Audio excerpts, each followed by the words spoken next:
A big welcome to everybody who's joined us for the early birds. And to say big up to you. These people who talk about African timing haven't met you guys. So that's the narrative we need to change. As you join, you will notice that you've been automatically muted. This is just to try and ensure that we don't disrupt the flow. We basically have about an hour for my conversation with Nelly, which starts now. So we're just going to try to make sure that we cover as much ground as possible in a bit. Hi, Nelly, can you hear me? Yes, I can. I can hear you clearly. Beautiful, beautiful. I hope everybody can hear both of us as well. If you, for one reason or the other, cannot hear us well, or there's any challenge with the visuals, please feel free to chat, put it up on the chat, and I'll be checking the chats as they come, and keeping that going. So it's 5 p.m. sharp. This is the moment of truth now. We get into this. Nelly, first of all, I'm very, very excited that we're doing this. This is, I think the last time you and I actually had an encounter must have been at least 3 or 4 years ago, if I'm not wrong, no? Yes, that's true. It's been a while. It's been a while. Yeah, but I've been following your journey quite closely. I'm very excited that actually you're at this point where we can have such a conversation with everything that's going on. So congratulations, first of all,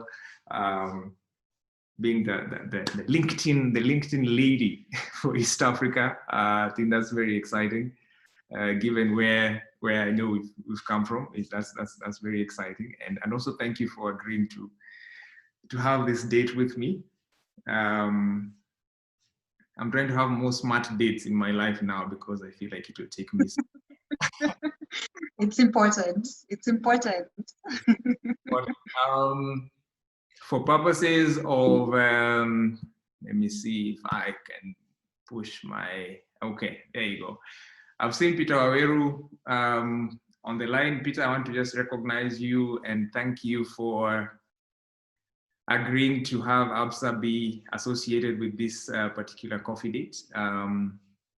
That means a lot to us, and it has almost definitely helped with elevating the conversation. And I hope the participants will feel the value just as much. So just some quick house rules. Like I said before, when you join, you find yourself to already be muted. That's not us being rude, it's just us trying to make sure that only Nelly and I have a conversation. Should you have, I think it's also important to say that this coffee date is being recorded, and the video will be available on Absa's YouTube channel thereafter, so you can always find it there. If you have comments, questions, as Nelly and I are having our conversation, please just put it up on the chat, and I'll be following that and picking it up and adding it into my conversations with her. Like I said, we only have an hour together, so I want to make sure we make the most of that. And then towards the end, we'll try and do a bit of a Q&A. So I'm just gonna get this started. So Nelly. Yes. LinkedIn, a lot of interest generated from that when I told people that I was doing a LinkedIn session, and because it's this is a platform that has, I think it's more relevant now than ever, and I don't know if you guys at LinkedIn have maybe seen a spike in usage and things like that, especially after COVID happened. I'll be very curious to hear more about that. And then we're just gonna get deeper into how people can make the best of this platform, which is, I believe, is what everybody is here for. Those who are able to read Nelly's profile, I hope you did, because I'm about to stop sharing so that you can be able to see our beautiful faces a little bit better. So there we go. Okay. So tell me, Nelly, how's it been for LinkedIn during this period? Are you seeing increased usage, like as I have seen in some reports, and just what has this period meant for LinkedIn, even just as a company? Okay, so before I start, I'd like to thank you very much for inviting me for this session. Yeah. And thank you to the Absa team for partnering with us to just ensure that this conversation gets the virality it needs. So yes, LinkedIn has felt quite an impact in terms of how many people are engaging on the platform. We're finding there's been a spike in terms of certain conversations. So even when we look at some of the hashtags, there's some hashtags that are trending much higher based on the change of the work environment, with regards to COVID, with regards to the new business models that have to be embraced. So yes, there has been spikes in certain conversations. There has been an increase in engagement. You find that people are coming back or spending about, they're spending more time on social media because they want to get more information, or they want to get information quickly. But you're finding that they're also trusting LinkedIn for more accurate information or news around what's happening around COVID. So yes, there has been a spike. And we do have the LinkedIn editors who are consistently trying to push out or to give higher visibility to certain content that has more information and greater value to the members. Awesome. Okay, so now let's dive straight into it.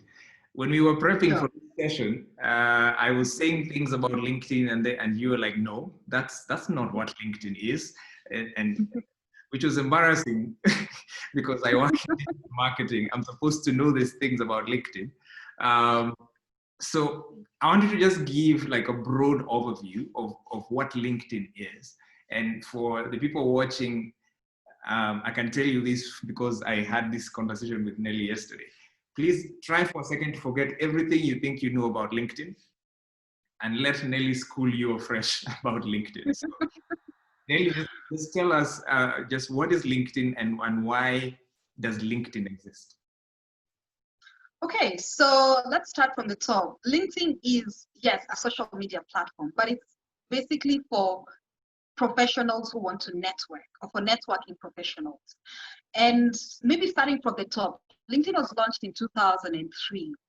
And at that time, it was set up such that people could actually put out their CVs to be able to, present themselves to the job market, to prospective employers, and to just, find one place where profiles of individuals and based on their capabilities is listed.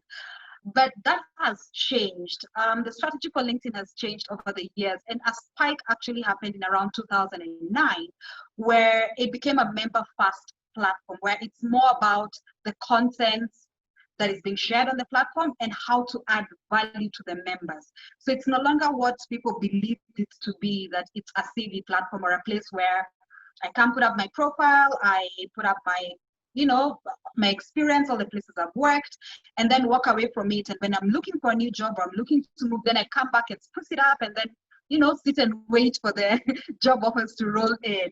So that has changed. It's no longer that. And to explain why it's also no longer that is a look at the different verticals that LinkedIn has.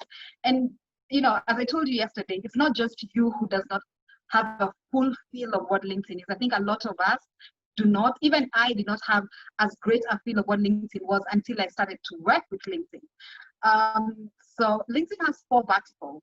You've got the talent vertical, which is basically what it used to be, whereby you put out your profile and recruiters will come to LinkedIn to look for hires or potential, fits for their business or for their positions or for their roles.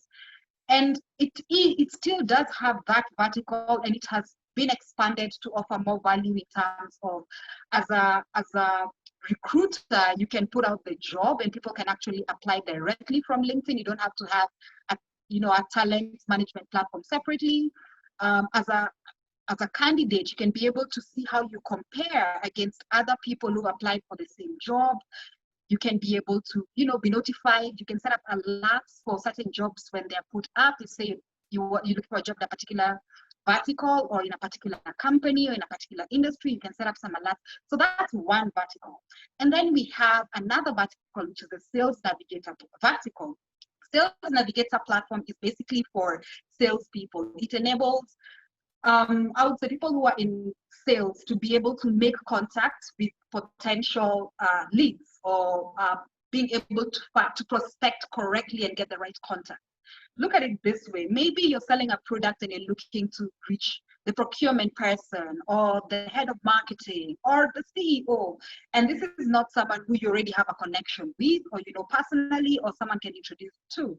But if you have this access, you have the premium access to the sales navigator, then you're able to search either by company, you're able to search by job role, you're able to search by country. So say, for example, you're looking for, you in Kenya right now, are looking for a chief marketing officer for, I don't know, let's pick a company in Uganda, you know, Bank of Uganda, you know, Central Bank of Uganda. You can easily go onto LinkedIn and enter those fields and find that person. Or you can be able to enter the company and put a profile of, I'm looking at anyone in the CXO position, and you find them. And from the Sales Navigator platform, you can even go a step further and send them an email, which is ideally an email through the LinkedIn platform, which allows you to put up to 8,000 characters, but we recommend, or rather the platform recommends that you put, you know, 500 characters to be able to communicate with this person to start a conversation. And at the same time, just keep tracking them. So those are two.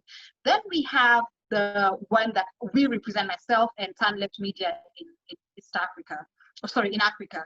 That's LinkedIn Marketing Solutions. So sometimes I've actually found when people don't actually know that there are ads that run on LinkedIn, or don't know which are the ads on LinkedIn. So LinkedIn has, I would say, 7 core advertising ad units and products, which actually multiply when you look at the different ways you can use those ads. So you can end up getting about 13 different types of ad formats.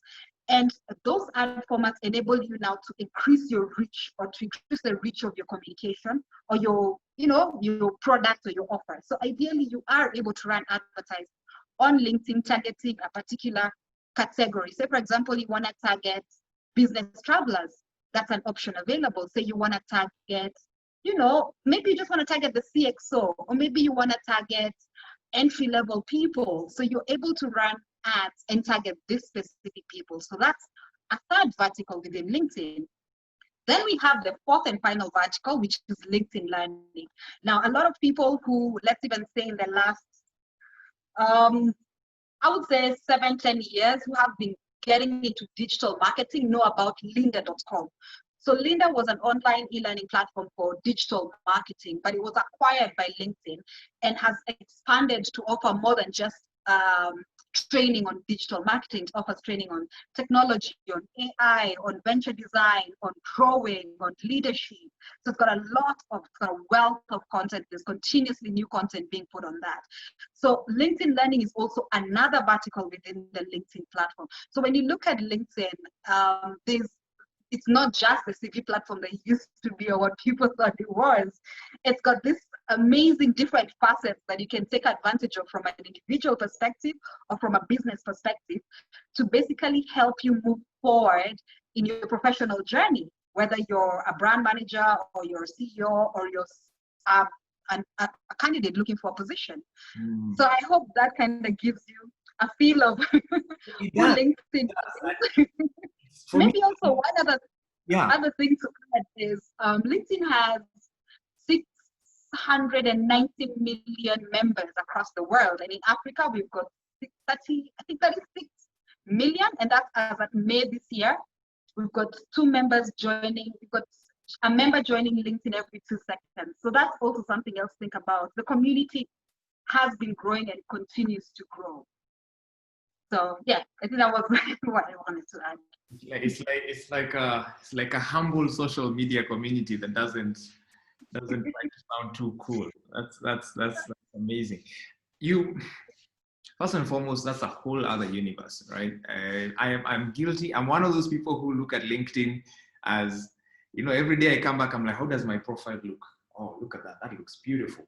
And then I chomoka and go move on with my life. I come back tomorrow, I see a couple more connections. I'm like, oh, people want to connect with me. Okay, great. When you were talking, you said something about premium, because you've talked about sales, you've talked about LinkedIn Learning. I've never seen those in my profile. I did premium once, and I told you about this. I paid for premium once. They charged me $50 at the end of that month. My friend, when you think about that in Kenya shillings, it's a lot of money. You know, I touched me somewhere at my core when I saw that deduction from my card. And I haven't renewed since, but maybe just sell to me why I should be premium. Basically, why should I spend 5,000 shillings a month to be this premium? Okay. Yeah. Okay, and I think it's probably about $30, but I get it, 5,000 a month. So when you create, anyone can create a profile on LinkedIn. It's free. It's like any other social media platform. You can create a profile for free, and there's no pressure to move to migrate to premium. However, if you are on premium, there's certain other services that you're now able to access. For example, the LinkedIn Learning platform. If you're on premium, you have full access. Granted, during this period of COVID, over the last 6 months, and it happens periodically, LinkedIn does pick a set of courses that they make available to everyone for free, because they're trying to also build the members within the community. But if you want to, you have a learning path that you'd like to pursue, then premium will enable you have access to that. And the platform will remind you, to do some hours every week. Like, I'm signed up, and I've set a reminder whereby I have to do at least, at the very bare minimum, 30 hours of learning a week. That's when I'm completely lazy. And I will get an alert. I'll get an email alert. I'll get a notification alert by the end of 5 days to 7 days telling me, you need to hit your 30 minutes. So make time for that. So there's the learning element that you have access to. And once you take a course, by the time you're done with it, you actually get a certification. You get a certificate. And that certificate can be pushed to your profile. So you can push that to your profile and add it to your personal profile on LinkedIn. So when someone is looking at your profile, they'll see your experience, they will see, your skills, your publications, everything that you put in, plus that certification for that particular course that you've taken. And I so only get that if I'm on premium. I only get that if I'm on premium. Yes, if you take a course on premium. But even on the free courses, if you do the free courses, the certificate is still available at the end of it. But on premium, you have a wider range of courses to take. Okay. Sorry, go ahead. No, it's fine. Go ahead. So that's for learning. The other thing is on the sales navigator. Now, so for like myself, I do supporting LinkedIn marketing solutions means that I'm supporting brands and agencies and companies that want to advertise on LinkedIn, or they're already advertising on LinkedIn. But at the same time, I do have to generate the business myself. So what I do is I use my sales navigator to search for certain decision makers within the companies that I'm looking for, or the companies that I think would benefit from advertising on LinkedIn.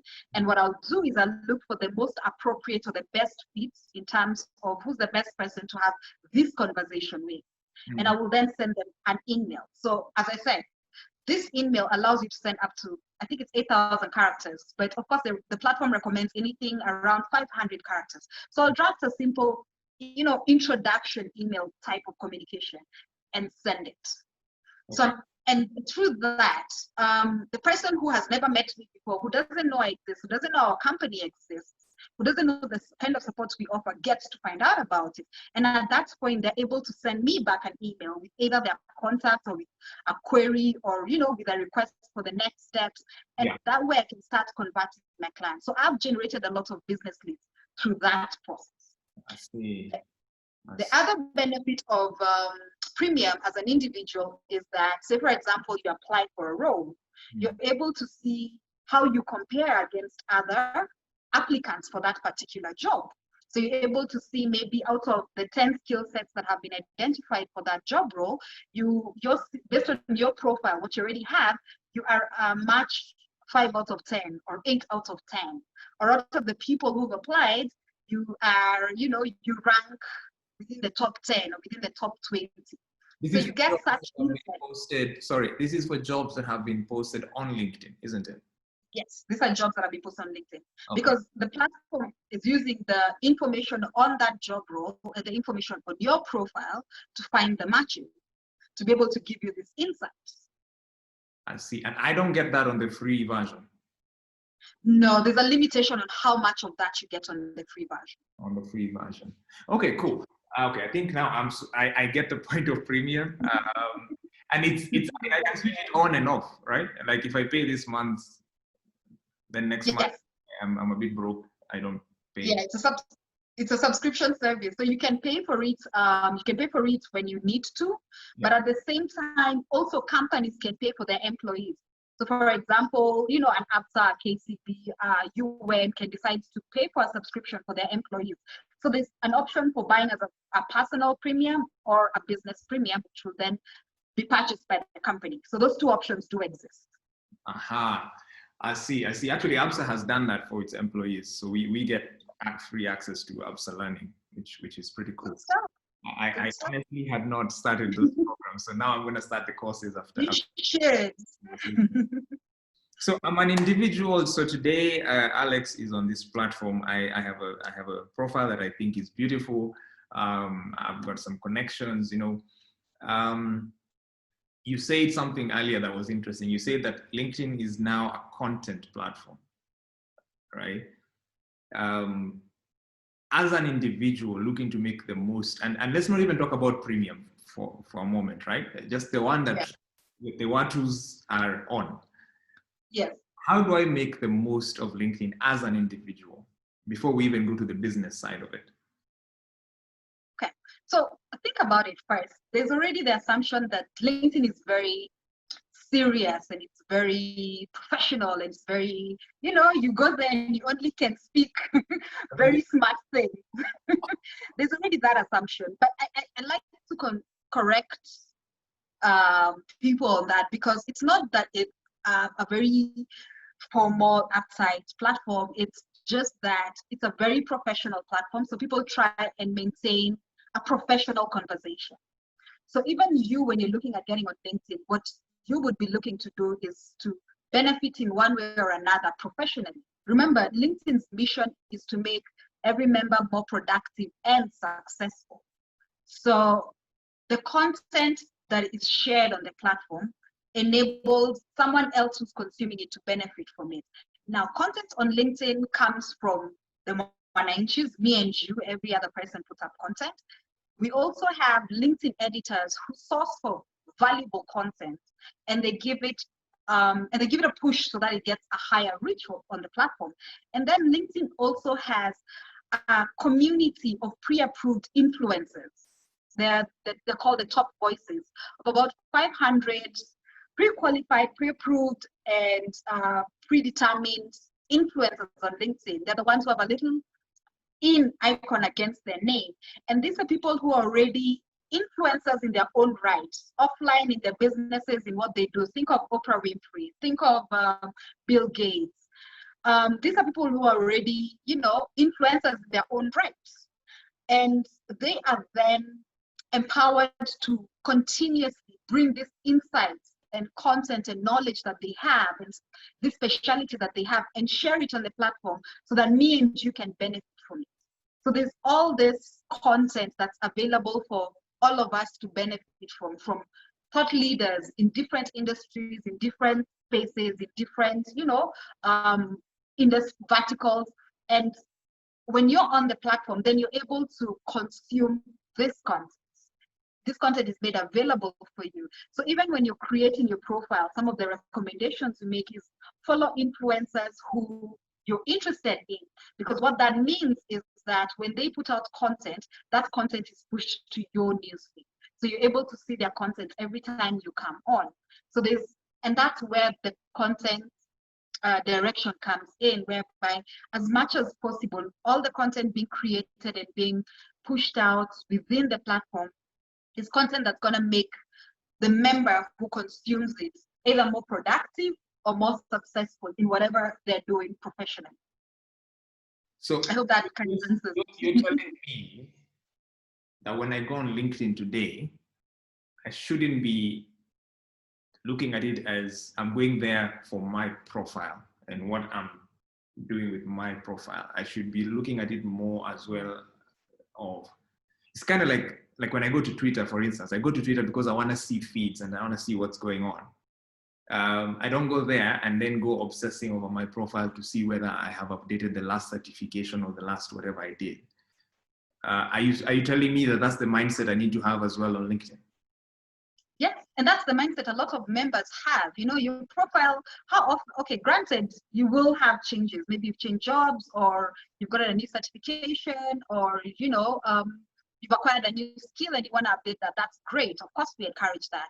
But usually when you're on the platform, you'll find spending time on your news feed, you'll find that there's a lot of information that you benefit from, that you will grow from, coming from different sources, whether it's influencers, whether it's third-party content producers whose content has then been, you know, given virality or given more visibility and reach on the platform. So, and targeting a certain kind of person. No, when based on how you behave, the algorithm is able to determine what your intent is. And once we know what your intent is, then we're able to push for you content that's relevant for you. When a member is on the platform, they're looking to be informed, they're looking to be educated, they're looking to be inspired, they're looking to learn something new, they're looking for top trends, they're looking for news.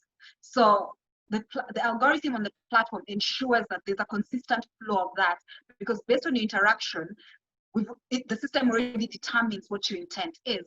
So if you do spend some time on the platform and continue to engage, you find that every day you're getting content that's even more valuable. And the more you engage, the more you teach the platform what you're interested in, which means you continuously continue to get content that's relevant. So that's me consuming content. What about me creating content? Because when I land on LinkedIn, it always asks me that big thing at the top. Write an article, post something. What are the things I should keep in mind as I'm thinking about creating content myself? And as you answer that, can I become a thought leader? How do I get that little thing? Okay, I will answer that, but I will put a hold on that first. So, like every other social media platform, people always feel like they should share what they're doing, or they should share something, or they should say something. And the platform is built to encourage people to create content and share content. So yes, we want you to share, but when you're sharing content, you have to think about the person who's going to consume it. Are you adding value to them? Are you adding value to your followers or to your connections? Are you inspiring them in one way or another? Are you sharing some sort of trends or how-tos? How are you adding value when you're sharing content? So it's not just about sharing. It's not, you just don't put out anything. You want to put out content that's valuable, and you want to put out content. Use the mindset of the member, the person who's going to consume it. Once you think about even yourself, what would you like to consume, then it's easier to determine what to share, because you don't want someone on your timeline putting out content that's not valuable or relevant to you. So the same thing applies. So there's a little bit of, you have to think about what you're putting out, but at the same time, it doesn't have to be so hard. Now, there are people who are gifted, who can easily, write an article, draft a post or 10 posts a day, shoot a video. And there's some of us who are a little bit gun shy. So you don't have to feel like there's pressure to create. You can also curate content. So maybe if you're a specialist in your own vertical or your own industry, and there's content maybe in your company website, publicly already public information that, you can curate and then share. Or you can look at content, PR content or publications that have been done within your vertical, within your business. You can, curate some of that and reshare, or you can curate third-party content. So there's different ways of sharing. What you need to do is probably add a little bit more to it to give it a sense of purpose, or give it a sense of, perspective. So when you're creating content as an angle into it. Exactly, put you into it. Yeah. Now, becoming an influencer, that's usually a very interesting question. It comes up, it's been coming up fairly often in the last 6 months. Now, in Africa, there were only 2 influencers until last year. Bob Colimo was the second African influencer. Unfortunately, he's passed on. And there's that assumption that there would automatically be another African or another Kenyan who would be made an influencer in Africa. But unfortunately, It doesn't work like that. LinkedIn has a team of executives who pre-define or who are responsible for creating a list of potential influencers who are then made LinkedIn influencers. And they have a waiting list that is miles and miles long. And from the outside, nobody has influence on that list. Even we do not influence that list. It's basically a decision that's made by the LinkedIn executives or that particular thing that decides. And from my understanding, they normally have long waiting list. So I am sorry, but no, Alex, you're not getting a little, not yet. Not yet. Life Not and yet. we shall get there. My dreams are valid. There's a question from a guy actually here, Jason, and he says, which I think is relevant to what we're discussing. He says, so can Nelly elaborate about the LinkedIn algorithm and how do I position myself as a professional to leverage on this algorithm and how it improves my visibility on the platform? So I guess this is a question more around, okay, I am out here, I'm putting myself out, I'm putting out content, but I want to keep appearing. There's this thing I've seen on LinkedIn, it says this week you appeared on XY searches, number of searches. It feels like a vanity score because every days I'll see hundreds, I'm like, yes! I don't know what that means, but I just know it's nice to know 100 people looked at my profile this week. But how do is there anything I can do to keep appearing in more searches and just be seen? So ideally, first you need to know what you're trying to achieve. Do you just want to appear on searches, or are you actually looking for placements, or is there a particular reason you want to appear on searches? But let me put it this way. A good profile enables you to get better visibility. And I'll point out some things to think about when someone is creating a personal profile. One, ensure you always have a picture, and preferably a nice picture, not a picture at the beach, not a picture having a drink at the bar, a nice, simple professional picture. Because what people are doing now is before they actually come for the meeting, they're going to look you up. So you want to have as close a resemblance to what they're going to meet in that professional setup. So you want a professional picture. It doesn't have to be a portrait, but something close. The next thing is when you're filling out your bio, you want to make sure that you put in some industry keywords and relevant industry keywords, current industry keywords. Because when so even recruiters, when recruiters are looking for people to place, they search using those keywords. If they're looking for contractor, they will search using the word contractor. If they're looking for a digital marketing specialist, they're looking for an SEO specialist. In fact, look at it the same way you look at optimization for search engine, SEO. You want to put certain keywords in your bio because then that helps. Because when someone is searching for a particular person or looking to fill a particular role, those are the keywords that they use when they're searching. And that's how you end up in searches. The other thing to think about is having a complete profile. If you have a complete profile, if someone comes across your profile for whatever reason and they go through it and it's complete and they feel like, okay, I've actually understood you, I would like to connect with you. But if you have an incomplete profile, then there's that hesitation of, I don't really know this guy. I don't know if this connection will add value to my network. You understand? So if you don't have a complete and a very well complete profile, then it becomes hard for people to connect with you. So what that means is that your relevance is not so good. You want to make sure that you're consistently improving on your relevance. Also, what content are you engaging with? What content are you sharing? Because remember, if you share content, someone else who's following you will be served that content. They engage with it, someone else sees that. So, slowly people get to see the content you put out, and by virtue of the value of that content, they might look you up. So you want to continuously find ways of engaging on the platform, because just like any other platform, you want to build your relevance to your community. And your relevance to your community from a platform perspective is based on the engagement that comes out of your content.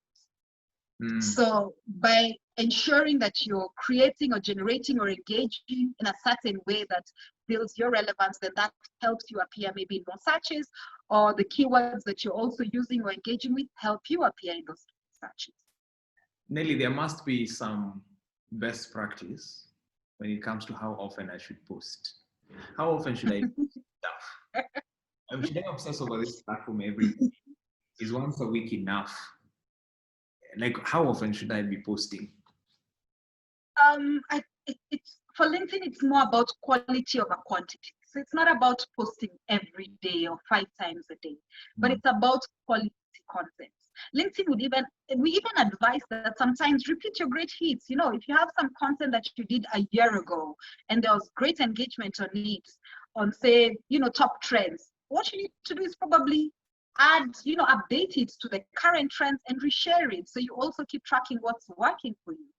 But we find that there's that assumption that I have to put a lot of content. I have to constantly put intellectual or very, very smart content. No, that's not it. I think it's more about quality over quantity and just be present and engaging. Also, you don't always have to put out content. You can engage with content that other people have put out, comments, engage in a conversation, engage in groups. So all that does add value.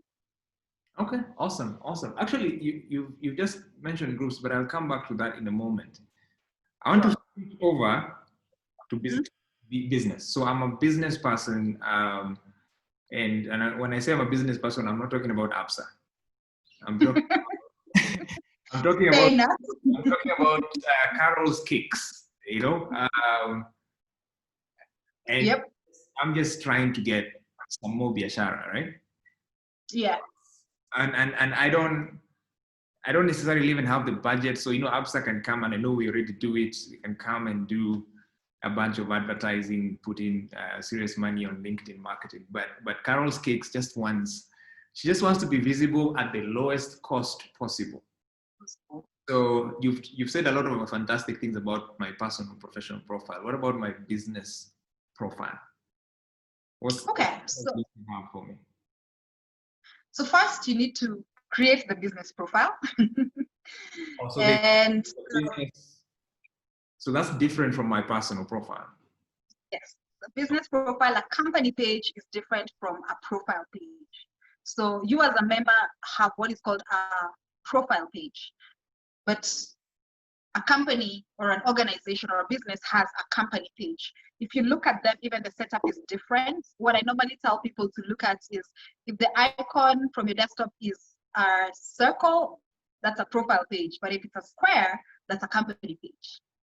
That's just a very simple way of kind of telling the difference. But they are different, and they are different because they are set up to work in different ways.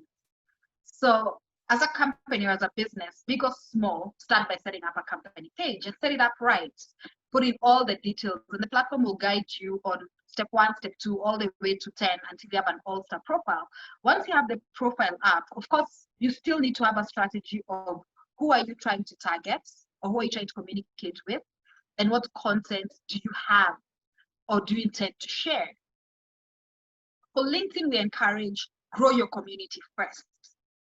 Growing your community is important because as you grow your communities, as your number becomes bigger, your organic content is reaching all your followers. Unlike other social media platforms, how LinkedIn platform work for company pages is such that if you put out something organically, the platform works towards delivering that organic content to all your followers, because that follower has made a conscious decision to follow your company page. And before you even buy ads to ads to drive people to your company page, you can start off by inviting your personal connection to follow the page. It's a new feature, it was launched this year. So that enables you to, invite at least, if you have 1,000 followers as an admin on the page, you can invite all your followers. So once you've done that, then you can look at, running a community, call it a community growth campaign or a follower campaign. So that enables you to grow your community. And when you're running a campaign, the benefits of it is that you're able to target the people who you're actually trying to convert. So say, for example, you called her whose cakes? Karen's cakes. Carol's Cakes. Carol's Cakes.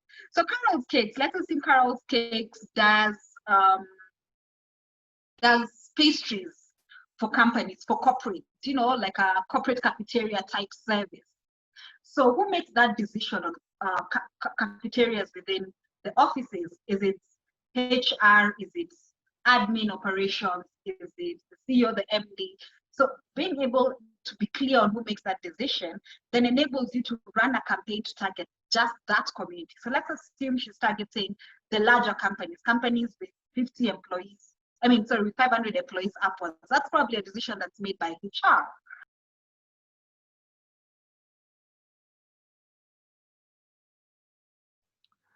Sorry, Nelly, you've gone on mute for some reason. Sorry. Nelly? Sorry, you've gone on mute.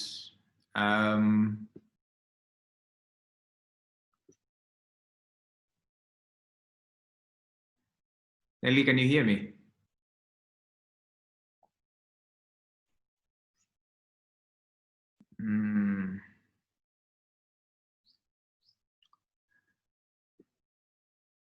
Nelly, for some reason, you've gone on mute. Can you hear me? I can hear you clearly. Oh, okay. I think maybe it was an audio issue on my end. So I hope everybody else heard you. Okay. I'm gonna just keep rolling because I will hope that everybody else had your piece. I was actually going to ask you. So you talked about premium when you were talking about individual accounts. How does that tie in with my business account? Is there a premium business account, or is business standard for kila mtu? Business is standard for everyone. Everyone can create a business account, and every person can create a business account. So there's no limitations to it. Remember, these premium features are services to benefit an individual, a member. And LinkedIn being a member-first platform, a lot of their products are towards members. So you find all the premium services are attached to a member and not a company, and not the company or the company page. So does being a premium member give me any advantages on my company page? No. Okay. Not that I have discovered as yet. I've actually never had such a question, but when I think about it, no. Okay, so I want to. There isn't much experience. It's fine. I've gotten a comment from Catherine. She says, apparently when you went on mute, when I couldn't hear you, other people couldn't hear you either for some reason. Okay. Don't mind repeating the last point you made there around the company page. Okay, so I'm just going to run through it just in case, because I'm not quite sure at which point I required. Okay. But we're talking about Carol's Cakes. Yeah. So Carol's Cakes, if she's trying to start off, from scratch, the first thing she would need to do is create a page. The next thing she needs to do is, based on her being an admin, she can invite her followers, her personal followers, to follow the company page. So that enables her to start growing her community.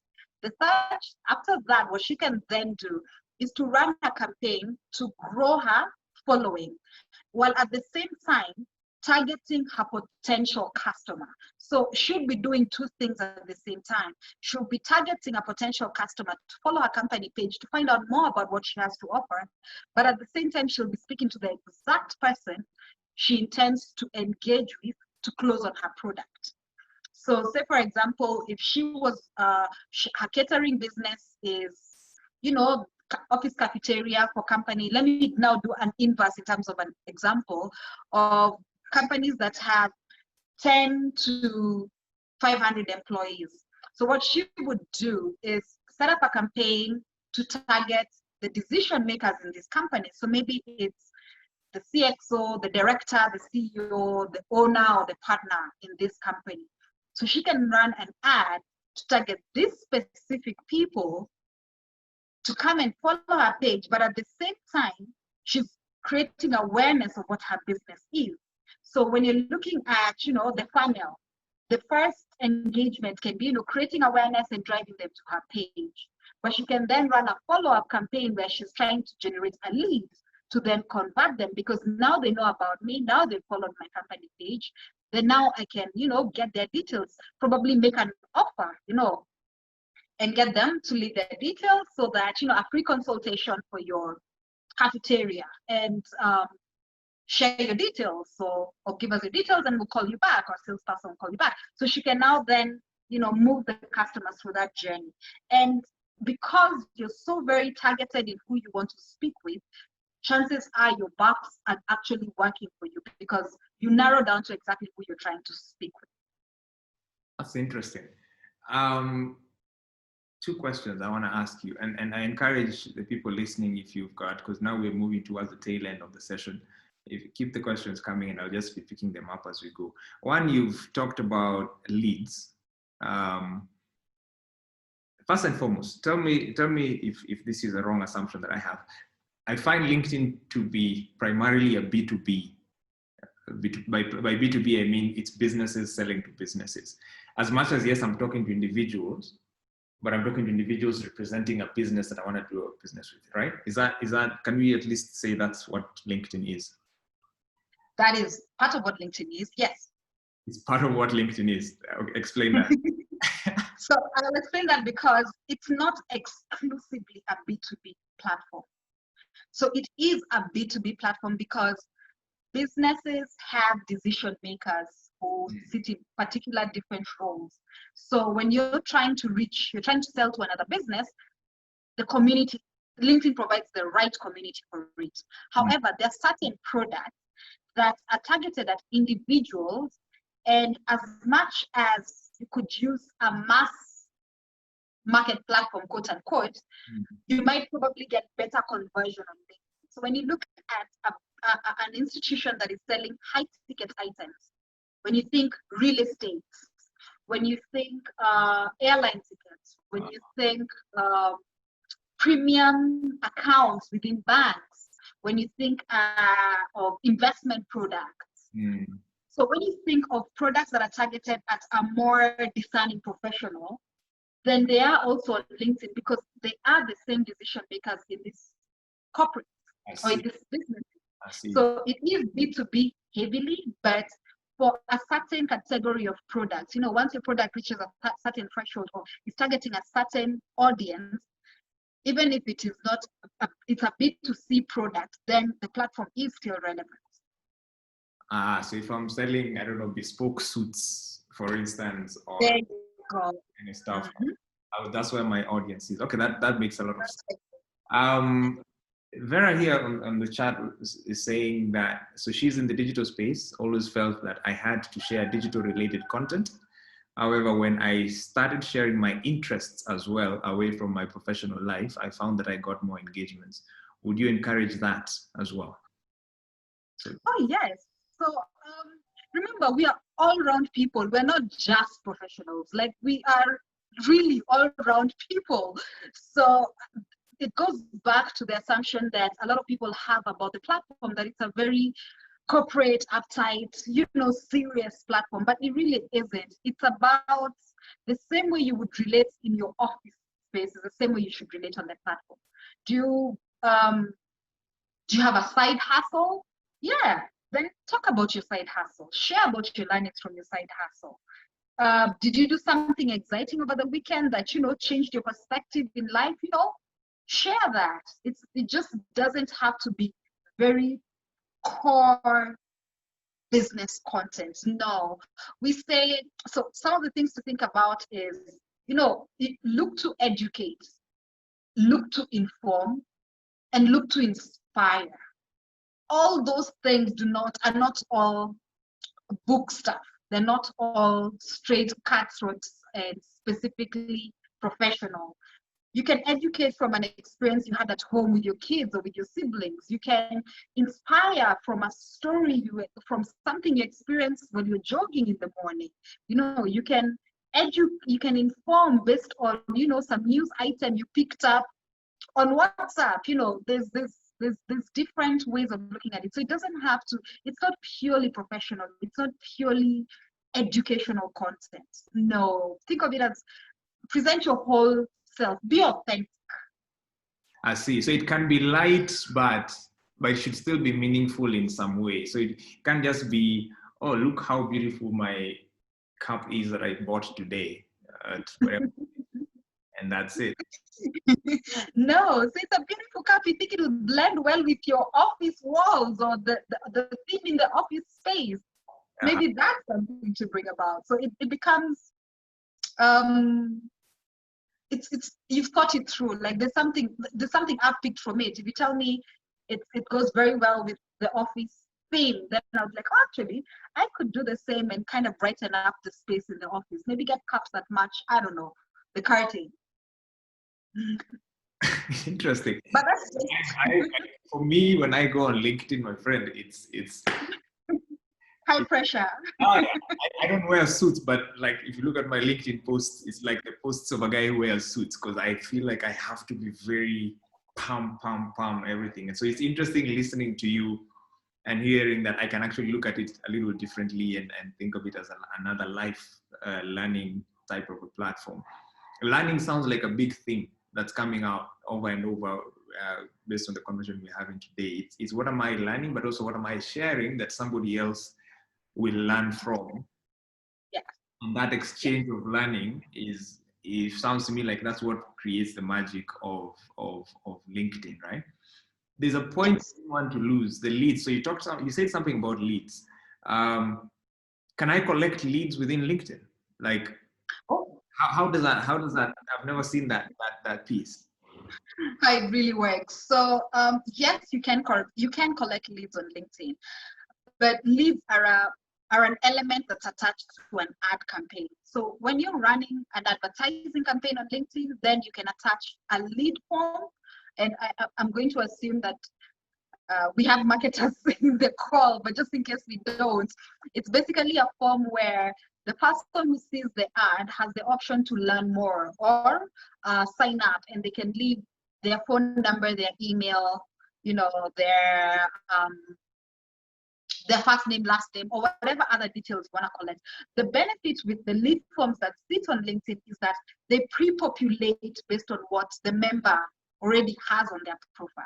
So say, for example, I'm running an ad and you click to learn more or you click to sign up, it will pre-populate your name, it will pre-populate your email if you already have it on your LinkedIn, and your phone number if you already have it on your LinkedIn profile. So for you, you're just verifying that that's the data and you click submit. So it saves you the trouble of having to retype it. There are lots of other features that are built into the lead generation forms, depending on what the client is trying to achieve. And we can definitely, we help clients figure this out to ensure that you've got a lead gen form that delivers the right content for you to be able to turn that into a converted client or a customer. But it is a factor of an ad. I see. So today, if I go to Facebook has a very easy ad promote this type of feature, and you just click, $50, add my credit card, boom, my ad is running. Is that the same case with LinkedIn? Is it easy? Do I have to call Nelly and be like, Nelly, and also, how rich do I have to be to advertise on LinkedIn? I guess it's a question I have. Okay. So the campaign manager it's not complicated. Granted, it's not as straight, it's not similar to a lot of the other social media campaign manager platforms. It's a little bit different, and it's different because of how the targeting is done on LinkedIn. But it's also not hard to use. So we do have a lot of people who use the self-service platform to run their campaigns. A lot of companies do it, and there's some who are happy to continue doing it. They don't need any help. Now, the difference comes in where now we as StandLeft come in. As a LinkedIn partner, there are certain services that are not available on self-serve. So that some of those features around some of those ads, you can only access if you go through a partner because they're not available on self-service. But that still does not limit you. There's still a lot you can do on the campaign manager comfortably on your own. With your credit card, run the campaigns. Now, the other difference, and I feel that this also comes up a lot, is the pricing strategy. Now, the pricing on LinkedIn is very different from the pricing on the other social media platforms. And when I say different, I mean it's actually higher. But when you look at the value that you get out of LinkedIn, it becomes, when you take time to compare the value that you get from LinkedIn versus the other platform, then the cost doesn't seem that high. It's not even high at all, because you will probably get 1,000 leads on this side and get 100 leads on LinkedIn. But when you come to convert, you're probably converting, they're getting better conversion on this 100 versus the conversion on their 1,000. So also there's still that little difference. So yes, when it comes to pricing, the prices from the top, when you're just looking at the numbers and comparing, we might seem a bit more pricey. But when you compare in terms of outcome, the outcomes definitely justify what you've spent. I see. And is there a minimum amount I need to be willing to spend on LinkedIn for me to be able to advertise? No, there really isn't. The only thing is that LinkedIn requires a minimum of $10 per day bid. So there really isn't any other limitation. Yeah. Okay. So let me read this question. I'm now on Q&A because I can see we are almost done. So let's see. Matthew says, unlike other social media platforms where high-profile individuals' accounts are managed, scale of 1 to 10, how much can you vouch for LinkedIn that due to its seriousness, actually these individuals use or post on their own? So we're talking about the Bill Gateses and the Chris Kirubis of this world. So basically, these high-profile folks who post on LinkedIn, is it really them? Or is it like Twitter where we know there's a whole social media team behind the guy? So even if I tweet him, if he tweets back, I shouldn't be too excited because it's some intern somewhere who's replying to me actually. So I can't say for sure that it's 100% they're posting for themselves, because I think that would also be a fallacy. However, remember that these high-end professionals are in a space where their peers are. So they will engage with their peers. So they will put out content themselves. So you might find that some of the content that's put out from their profiles may not be them actively putting out themselves, but the engagement that is there from their profiles is actually their personal engagement. They're the ones who comment, who like, who engage with other people's content, because they are engaging with their peers, because their peers are on the platform.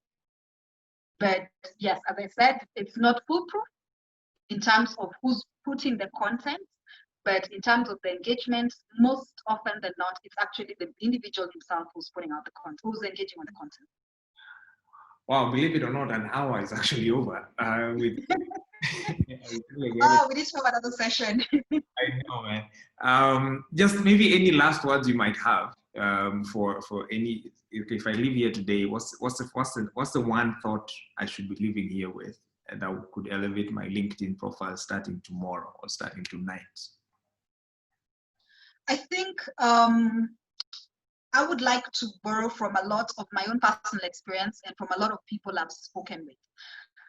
LinkedIn is not a place to put out your CV and come back when you're job hunting or come back when you're hoping to change jobs. LinkedIn is a platform where you engage with other professionals and present yourself to your current and future employer. So my experience has been, I've actually gotten 3 jobs in the past in my career. And the first one was as early as 2011. I think it was around 2011 when someone actually, a HR person reached out to me on LinkedIn and we had a conversation, we took it offline and I got hired. And it's happened 3 times after that. And I've had the same from other people. I know that people who get very impatient in that if I'm looking for a job now and I'm on LinkedIn every day for the next 1 month and I don't get a job, then LinkedIn doesn't work. So there's that impatience that I would like to probably tell people, don't come to LinkedIn with that one only goal, because you could get lucky or you could get disappointed. Things don't always work out the way you want them to. I would suggest consider using the platform to continuously engage and network and build your profile and connect with people who might not necessarily be of value now, but will be in another 6 months, in another year. And at the same time, learn, take some time to take on some courses. There's so much to do on LinkedIn. I honestly, sometimes I actually feel like I don't have enough time to enjoy as much of LinkedIn as I would like to. But that's because for me, I've been heavy on LinkedIn even before I started working with the team. But for a lot of other people, it might be, an acquired taste. So I would say take your time, kind of complete your profile, get to understand how things work, try and consume some of that content that's there, try and take some of the courses, the free courses that are available, and slowly with time you'll see the benefits. Wow, that's a fantastic closure. I think my big learning, my big thing that I've picked today is the learning aspect. I'm those guys who look at LinkedIn as that place for going to just, where's that job? I want it, So yeah, so I feel like that lens will definitely change my perspective on LinkedIn. So I want to really thank you for agreeing to do this and for being fantastic throughout the session. It's been great. I want to thank the 35 or so people who've come through today. This was actually the very first ever Unthinkable coffee break that we've done, and so great to see that kind of participation. I want to thank Absa for agreeing to be associated with this. So like I said, this content is going to be available on their social media and YouTube platforms. So if anybody wants to come back and just maybe there's a point you missed, please go ahead and do that. I also encourage you guys to visit unthinkable.co.ke. There's a lot of beautiful content there. We're not LinkedIn, but we try, but we also post a lot of content on LinkedIn. So I actually created a LinkedIn page for Unthinkable, and we post content almost twice a week or so. And our follower base has grown organically, and it's just been great. So I can say that I also personally have felt that difference. So thank you so much. And I'll see you outside of Thank you so much for having me, and thank you everyone for listening. Awesome. All right. Cheers. Bye. Weekend. Finally. Ciao. Ciao.